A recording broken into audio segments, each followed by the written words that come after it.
Hey guys, so happy Christmas. അപ്പോൾ ചെറുതായിട്ടൊന്ന് വൈകിപ്പോയി. അപ്പോൾ ക്രിസ്മസ് ആയതുകൊണ്ട് രാവിലെ തന്നെ പള്ളിയിൽ പോയി ഡെക്കറേഷനൊക്കെ ചെയ്ത് കഴിഞ്ഞു. അത് കഴിഞ്ഞിട്ട് ഡാൻസിൻ്റെ പ്രാക്ടീസ് ഉണ്ടായിരുന്നു. ഈ അച്ഛൻ നല്ല രീതിയിൽ ഇതൊക്കെ വായിക്കും കേട്ടോ. അച്ഛൻ അതൊക്കെ പ്രാക്ടീസ് ചെയ്ത് കഴിഞ്ഞിട്ട് പാട്ടിൻ്റെ ഇതുണ്ടായിരുന്നു. ക്രിസ്മസ് ഫുള്ളും പാട്ടിൻ്റെ ഇതായിരുന്നു. അത് കഴിഞ്ഞിട്ട് എന്താ പറയുക, പാരൻസൊക്കെ പോയി കഴിഞ്ഞപ്പോൾ ഞങ്ങൾക്ക് പുൽക്കൂട് റെഡിയാക്കണം. അപ്പം തന്നെ ഞങ്ങൾക്ക് ദാഹിച്ചു. അപ്പം എന്താ പറയുക, ഒരു മോര് കുടിച്ചു. അതൊക്കെ കഴിഞ്ഞിട്ട് പുൽക്കൂട് സെറ്റാക്കുകയാണ്. അങ്ങനെ പുൽക്കൂടൊക്കെ സെറ്റാക്കി എല്ലാം കഴിഞ്ഞപ്പം ഞങ്ങൾ പള്ളി വരാൻ ഭയങ്കര ലേറ്റായി ഗൈസ്, നല്ലപോലെ ലേറ്റായി.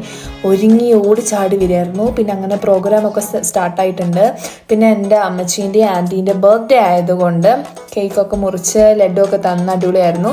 പിന്നെ ആദ്യത്തെ പാട്ട് എന്താ പറയുക, അവർ പുറത്തുനിന്ന് ഇങ്ങനെ കയറി വരുന്നതായിരുന്നു. പിന്നെ അങ്ങനെയൊക്കെ വന്ന് പാട്ടൊക്കെ പാടി ഫുള്ള് പാട്ടിൻ്റെ കേന്ദ്രമായിരുന്നു. അയ്യോ, ഒരു പ്രോഗ്രാം കഴിയും പാട്ട്, ഒരു പ്രോഗ്രാം കഴിയും പാട്ട്. പക്ഷെ പാട്ട് അടിപൊളിയായിരുന്നു കേട്ടോ. അതിൻ്റെ ഇടയ്ക്ക് ഞങ്ങൾ പുറത്തൊക്കെ ഇറങ്ങി പുൽക്കൂടൊക്കെ നോക്കി, നല്ല അടിപൊളിയായിരുന്നു. അത് കഴിഞ്ഞിട്ട് വീണ്ടും പാട്ട്, വീണ്ടും പാട്ട്, വീണ്ടും പാട്ട്, വീണ്ടും പാട്ട്, പാട്ട് തന്നെയായിരുന്നു. പിന്നെ ഞങ്ങളുടെ സുന്ദരി മണികൾ ഡാൻസൊക്കെ കളിച്ചു.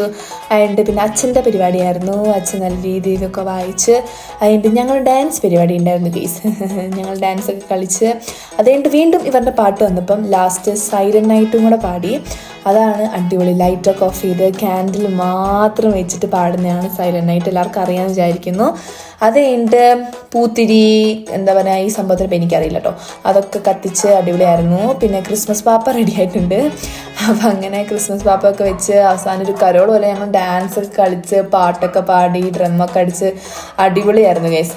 സോ അങ്ങനെയൊക്കെ ഡാൻസ് കളിച്ച് മനുഷ്യർ തൊണ്ടയിൽ പറ്റിപ്പോയി. പിന്നെ ഇവർ രണ്ടുപേരും ഞങ്ങളെ ഈ വ്ളോഗിൽ പെടുത്തണേന്ന് പറഞ്ഞിട്ട് ഇതാക്കിയതായിരുന്നു. അങ്ങനെ രണ്ടുപേരെയും പെടുത്തിയിട്ടുണ്ട്, ആയുഷ്മാൻ ബാബ.